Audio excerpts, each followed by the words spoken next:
Mas Kasab beliau bangun dari kubur, duduk, dilihat sama Sidina Ali ini ngalami kasab. Sama nggak usah tanya, nggak wali kok tanya, ya sudah pokoknya percaya aja. Bismillahirrahmanirrahim. Assalamualaikum warahmatullahi wabarakatuh. Alhamdulillahirabbil alamin. Assalatu wassalamu ala nabiyyina Muhammadin wa ala alihi washabbihi ajmain. Amma ba'du. Teman-teman yang dimuliakan oleh Allah Subhanahu wa taala, kita bertemu kembali di channel Cahaya Hidayah. Jadi di video kali ini saya akan membahas yaitu tentang terkait kisah yang masyhur yang terkenal di kalangan orang-orang sufi.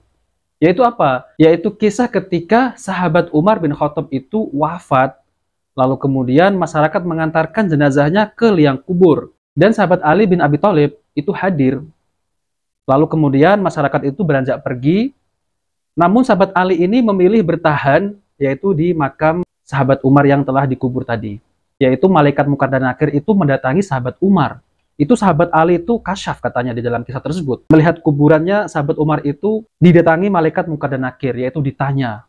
Nah teman-teman, jadi lebih lengkapnya ya, kisah ini saya akan tampilkan yaitu kisah yang diceritakan oleh Gus Baha.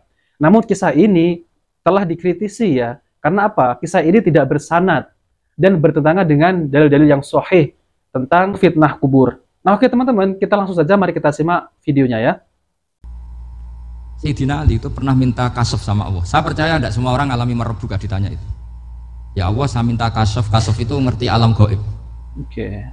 Ingin tahu Umar. Jadi diam-diam Sayyidina Ali itu ya mangkal sama Sayyidina. Wong kok kerasi ngono. Angger wong kok tahu disentak. Jajal wani nyentak malaikat ora itu kata Sayyidina. Jadi dia minta kasaf karena kenangannya dia melihat Umar itu semua orang pernah disentak sama Sayyidina Umar itu. Sayyidina Ali minta kasaf. Ya Allah, saya ingin melihat Umar menghadapi Munkar Nakir. Masih garangkah apa enggak? Itu dah itu minta kasaf. Mas Kasab beliau bangun dari kubur, duduk, dilihat sama Sayyidina Ali ini ngalami kasaf. Sama nggak usah tanya, nggak wali kok tanya, ya sudah pokoknya percaya aja. Oke, pokoknya percaya aja gitu. Malaikat Ya? Munkar Nakir datang. Itu di situ digambarkan matanya itu kalkidril mughalla, kayak apa itu panci yang dibakar. Wah, seru. Sumpah Sayyidina Ali. Baru ini kamu akan takut gitu. Tapi ternyata enggak. Umar bangkit disentak orang tua itu. Kamu tahu menghadapi siapa? Yang sopan. Oh. Disentak. Kaget malaikatnya itu karena enggak pernah ngalami disentak. Mungkin itu pertama. Kaget. Memangnya kamu siapa? Saya ini teman kekasih Tuhanmu. Saya yang diandalkan temannya sebenarnya bukan dia. Ana sohibu habibillah. Saya ini temannya kekasihnya Allah. Jadi dia ngandalkan temannya sebetulnya, bukan ngandalkan dirinya. Oke, ya. Oh, kamu temannya Nabi Muhammad? Iya, saya Umar, temannya Nabi Muhammad. Kamu harus hormat sama temannya kekasih kamu. Wah, terus semulai itu. Akhirnya matur Allah, ya Allah, apakah prosedur seperti ini bisa dinego? Terus sama Allah, oh iya katanya, kamu kalau menghadapi kekasih saya ya jangan seperti itu katanya. Semenjak itu beliau sopan santun, dua Munkar Nakir katanya. Jadi ini berita gembira. Jadi sebetulnya itu enggak. Tapi kita ini kan nggak punya nyali nyentak Munkar Nakir. Oke, dah itu ya teman-teman ya kisah tersebut ya yang diceritakan oleh Gus Baha. Jadi malaikat Munkar dan Nakir ini takut kepada sahabat Umar ya. Nah ketika itu sahabat Ali ini ingin melihat dan meminta kasyaf kepada Allah ya, yaitu bisa dilihatkan yang hal ghaib, yaitu seperti bisa melihat kuburan sahabat Umar ketika didatangi oleh malaikat Munkar dan Nakir. Kita pasti tahu kan ya.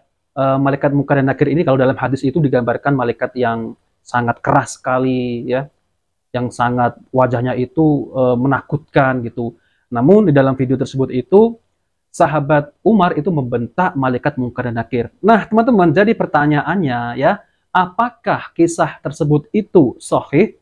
Dan kisah ini sering didengung-dengungkan oleh kelompok Sufi Aswaja.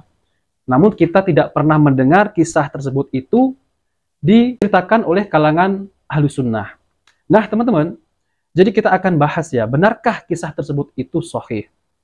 Pertama, kisah itu disampaikan tanpa sanad dan juga tidak menyebutkan rujukan jelas dari kitab-kitab riwayat yang muktabar. Ulama sekaliber Al-Imam Al-Qurtubi saja yang memang jelas ahli hadis. Namun apabila menyebutkan hadis tanpa sanad dan tanpa referensi kitab induk, yaitu kitab induk hadis, tidak bisa dijadikan hujjah menurut Al-Imam Asy-Syaukani. Padahal Al-Imam Asy-Syaukani banyak merujuk pada Al-Imam Al-Qurtubi.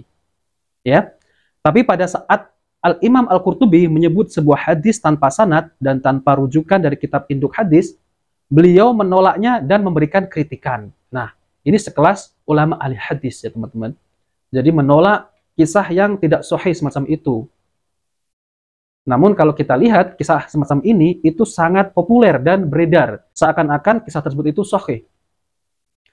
Lalu kemudian Al-Imam Asy-Syaikani rahimahullah menyatakan, beliau Al-Qurtubi meskipun imam dalam ilmu riwayat hadis, tidaklah bisa tegak hujjah dari hadis yang diriwayatkan oleh beliau yang tidak disebutkan sanadnya ataupun dinukil dari kitab yang dikenal.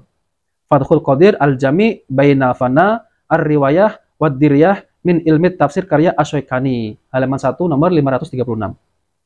Lalu yang kedua, kisah itu justru bertentangan dengan hadis-hadis yang jelas sahih dari Nabi SAW atau hasan, yang jelas validitasnya, yang menjelaskan tahapan kehidupan alam kubur yang dilalui oleh orang yang beriman.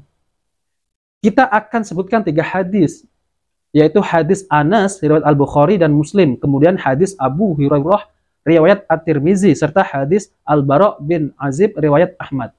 Yang artinya sesungguhnya seorang hamba jika diletakkan di kuburnya dan para sahabat yang mengantarnya telah pergi, ia mendengar ketukan sandal mereka. Lalu kemudian datanglah 2 malaikat yang menundukkan dia. Kedua malaikat itu berkata, apa yang engkau katakan terhadap orang laki-laki ini? Diisyaratkan kepada Nabi Muhammad SAW, adapun seorang yang beriman, ia akan berkata, aku bersaksi bahwasanya beliau adalah hamba Allah dan utusannya. Kemudian dikatakan kepada orang itu, lihatlah tempat dudukmu di neraka. Allah telah menggantikannya tempat duduk di surga. Orang itu bisa melihat kedua tempat itu seluruhnya. Hadis ini diriwayatkan oleh Al-Bukhari dan Muslim dari Anas bin Malik. Lalu kemudian, jika mayit atau salah seorang dari kalian dikuburkan, datang 2 malaikat yang hitam dan bermata biru. Salah satunya disebut Al-Munkar dan yang lain disebut An-Nakir. Keduanya berkata, apa yang engkau katakan tentang laki-laki ini? Nabi Muhammad SAW berkata, ia adalah hamba Allah dan utusannya. Aku bersaksi bahwasanya tidak ada sembahan yang benar kecuali Allah dan bahwasanya Muhammad adalah hamba dan utusannya. Keduanya berkata, kami telah mengetahui bahwasanya engkau akan berkata demikian. Kemudian dilapangkanlah kuburnya sejauh 70 hasta panjang dan lebarnya. Kemudian diterangilah cahaya di kuburnya. Kemudian dikatakan kepadanya, tidurlah. Orang itu berkata, aku ingin kembali pada keluargaku untuk memberitahukan hal ini kepada mereka. Lalu kedua malaikat itu berkata, tidurlah seperti tidurnya pengantin yang tidaklah dibangunkan kecuali oleh keluarga yang paling ia cintai, hingga Allah membangkitkannya dari tempat pembaringan itu. Hadis ini diriwayatkan oleh Tirmizi dari Abu Hurairah, dihasankan oleh Syekh Al-Albani. Lalu kemudian hadis yang ketiga, sesungguhnya seorang hamba beriman jika menjelang berakhir masa kehidupan di dunia dan hendak menuju akhirat, kemudian datanglah 2 malaikat yang mendudukkan orang itu dan bertanya, siapakah Rabbmu? Orang itu berkata, Rabbku adalah Allah. Kedua malaikat itu berkata, apa agamamu? Ia berkata, agamaku Islam. Kedua malaikat itu berkata, siapakah laki-laki yang diutus untuk kalian? Orang itu berkata, dia adalah Rasulullah SAW. Kedua malaikat itu berkata, apa sumber ilmumu sehingga beriman demikian? Orang itu berkata, aku membaca kitabullah, kemudian aku beriman dengannya dan membenarkannya. Kemudian ada yang berseru di langit, hambaku telah benar, hamparkanlah permadani untuknya dari surga, dan pakaikanlah untuknya pakaian dari surga. Bukakanlah untuknya pintu menuju surga, sehingga hawa dan aromanya itu menerpanya. Dilapangkanlah tempat tinggalnya di kuburannya sejauh mata memandang. Hadis ini diriwayatkan oleh Ahmad, dihasankan oleh Syekh Abdul Muhsin Al-Albad.